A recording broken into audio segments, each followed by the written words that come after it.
First is we're gonna put some oil. Kutsara. First is we're gonna lower the heat. We're gonna add our luya.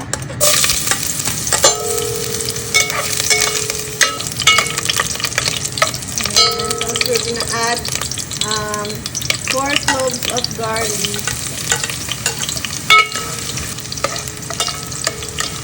And lastly, our onion.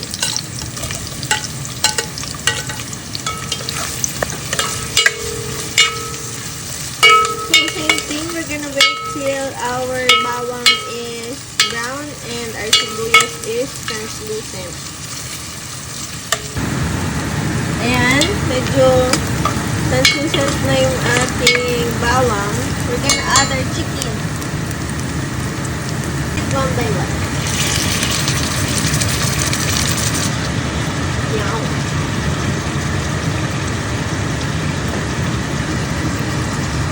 So, makita nyo, ang ating chicken ay ayos na ayos.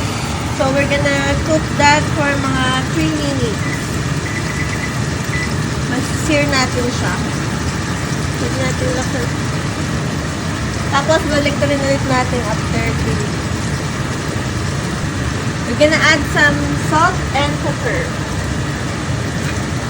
Ito yung ginagawa ko ba? We're gonna flip it.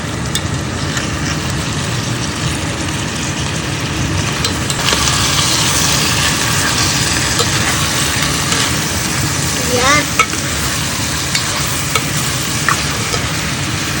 And let's add water.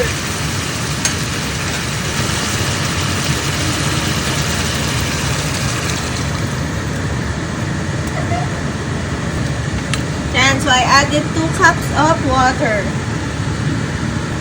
Let's add some granulated chicken flavor. And ganyan lang.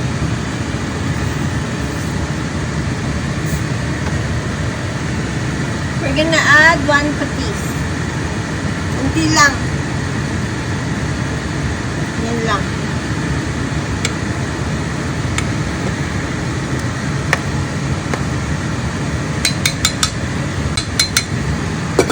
Cover.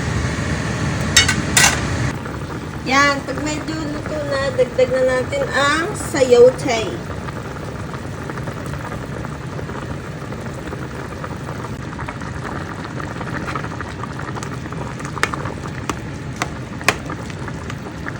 Yan, niluluto na lang natin yung sayote.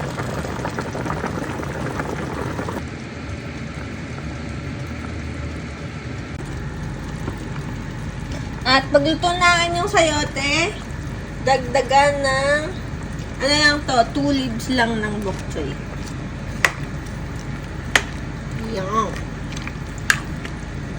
At pwede na natin siyang patayin. Wait lang, tikman muna natin kung okay na ba siya.